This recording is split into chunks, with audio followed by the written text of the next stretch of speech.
Tasty वीटर में सीखेंगे राजस्थान का प्रसिद्ध ट्रेडिशनल तरीके से चूरमा और चूरमा लड्डू, सारी आसान टिप्स के साथ। तो चलिए बढ़ते हैं रेसिपी की तरफ।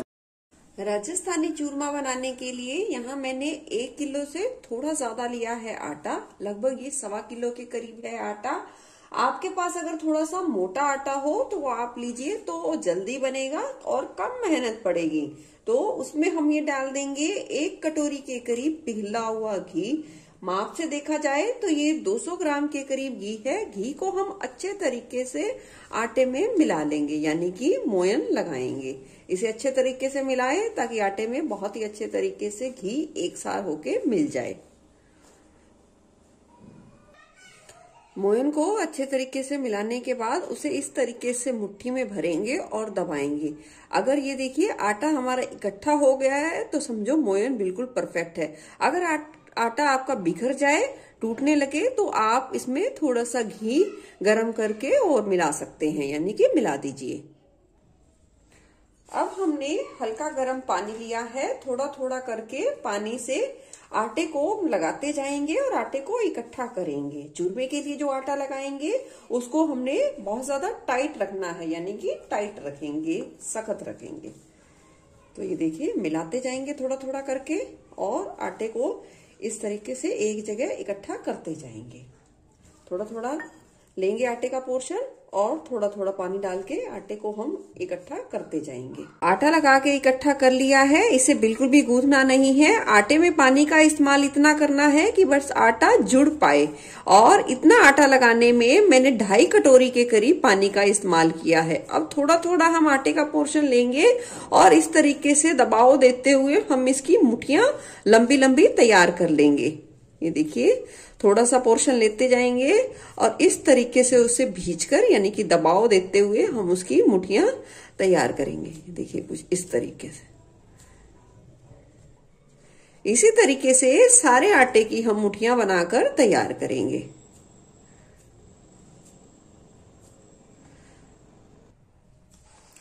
चूरमा हमारे राजस्थान और हरियाणा की ट्रेडिशनल रेसिपी है। सर्दियों में इसे बहुत ज्यादा पसंद किया जाता है।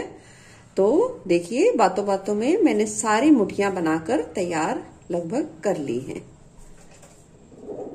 चलो मुठियां तो बना ली, चलिए अब इन्हें करते हैं फ्राई। इस रेसिपी को बनाने के लिए पूरा देसी घी का इस्तेमाल होता है, तो मैंने कढ़ाई में देसी घी डाल दिया है।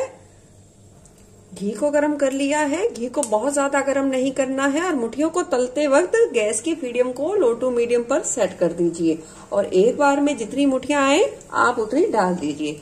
यहाँ मैं 4 मुठियां डालूंगी और थोड़ा सा सिकने दूंगी। मुठियां जैसे ही सिकेंगी इन्हें पलट देंगे। अब मुठियों को अलट पलट कर सुनहरा होने तक सेकना है। मुठियां को जितना बढ़िया सेकोगे उतना ही मुठियां का दाना, यानी कि जो हमारा चूरमा का दाना है, वो खिला खिला उठ के आएगा और लड्डू भी बहुत ही बढ़िया बनके तैयार होंगे। आप अपनी सुविधा के अनुसार इस स्टेज पर गैस की फ्लेम को थोड़ा सा बढ़ा सकते हैं। देख सकते हैं कितना बढ़िया कलर आया है। अब इन्हें निकाल लेंगे और इसी तरीके से सारी मुठियां फ्राई करेंगे। मुठियां देखिए सारी मैंने फ्राई कर ली हैं। अब इन्हें निकाल लेंगे एक प्लेट में और जो घी बचा है उसे छानकर आगे हम यूज करेंगे। अब सारी मुठियों को हम इस तरीके से तोड़ देंगे ताकि ये थोड़ी सी ठंडी हो जाए, क्योंकि हम गरम पीसेंगे तो क्या होगा, वो दाने बिल्कुल भी नहीं निकलेंगे और बिल्कुल ये आटे की फॉर्म में आ जाएगा। तो इसे तोड़ेंगे। देखिए सारी मुठियां तोड़ ली हैं। पहले तो क्या होता था, ये थोड़ी थोड़ी मुठियां लेके इन्हें खल्लड़ में कूटा जाता था, पर आजकल खल्लड़ तो किसी के पास है नहीं और इतना समय भी नहीं है किसी के पास। तो हम इसे मिक्सी में कैसा पीसे कि बिल्कुल चूरमे का खिला खिला दाना उठे। थोड़ा ठंडा होने के बाद हम अंदाजे से 3 से 4 मुठियां जितनी हमने फ्राई की थी उतनी ये तोड़ी हुई डाल देंगे। और याद रखिए मिक्सी को चलाएंगे 1 से 2 सेकंड, फिर रुकेंगे और फिर 1 से 2 सेकंड, मुश्किल से 3 से 4 सेकंड ही लगेंगे। एक बार की मुठियां आपकी पिस जाएंगी, यानी कि चूरमे की फॉर्म में आ जाएंगी। देखिए सारा चूरमा हमने पीस लिया है, देख सकते हैं बिल्कुल खिला खिला दाना है और पास से भी देखिए बिल्कुल ही खिला खिला दाना है। अगर आपके चूरमे का ऐसा खिला खिला दाना नहीं उठा तो आपकी सारी मेहनत बेकार है। मात्र 3 सेकंड का समय लगा है एक बारी की मुठिया को पीसने में, और ये भी नहीं कि आपको लगातार 3 सेकंड आपको मिक्सी चलानी है, मात्र 1 से 1.5 सेकंड, फिर रुकना है, फिर 1 से 1.5 सेकंड। तो इस तरीके से चलाएंगे तो आपका बिल्कुल ही परफेक्ट, जैसे खल्लड़ में पीस कर दाना तैयार किया जाता है ट्रेडिशनल तरीके से, वैसे ही उठकर आएगा। तो चलिए अब इस चूरमे को हम भून लेते हैं। जो हमने घी यूज किया था मुठियों को फ्राई करने में, उसे हमने छान लिया है और लगभग ये 1 बड़ा चम्मच के करीब हमने घी लिया है। इसे थोड़ा सा गर्म होने देंगे। घी जैसे ही थोड़ा गर्म होगा डाल देंगे इसमें चूरमा। देखिए जितना चूरमा बना है उसे हम 2 बारी करके भुनेंगे, क्योंकि बहुत ज्यादा है और इतने में भुनता नहीं बनेगा, तो डाल देंगे। अब गैस की फ्लेम को लो टू मीडियम करते हुए चूरमे को हम अच्छे तरीके से भुनेंगे। देखेंगे थोड़ा लाल कलर भी आ जाएगा और चूरमे में बहुत ही अच्छी सौंधी सौंधी सी खुशबू भी आने लगेगी। तो हमें लगातार चलाते हुए पेशेंस के साथ इसे भुनना है। देख सकते हैं कितना बढ़िया कलर आ गया है। जैसा ही चूरमा बहुत अच्छे तरीके से भुन जाएगा उसका कलर हल्का गुलाबी, हल्का लाल होना शुरू हो जाएगा और सौंधी सौंधी सी खुशबू आने लगेगी। और इस तरीके से आप कड़छी की सहायता से इस तरीके से डालेंगे कढ़ाई में तो बिल्कुल एक एक दाना आपको खिला खिला नजर आएगा। तो ये बिल्कुल परफेक्ट पहचान है कि आपका चूरमा बहुत ही अच्छे तरीके से भुन गया है, वो बिल्कुल भी कच्चा नहीं है। अब चूरमे को निकाल लेंगे एक परात में। देख सकते हैं चूरमा कितना बढ़िया बनके तैयार हुआ है। चूरमे को अच्छे तरीके से पहले हमें ठंडा करना होगा।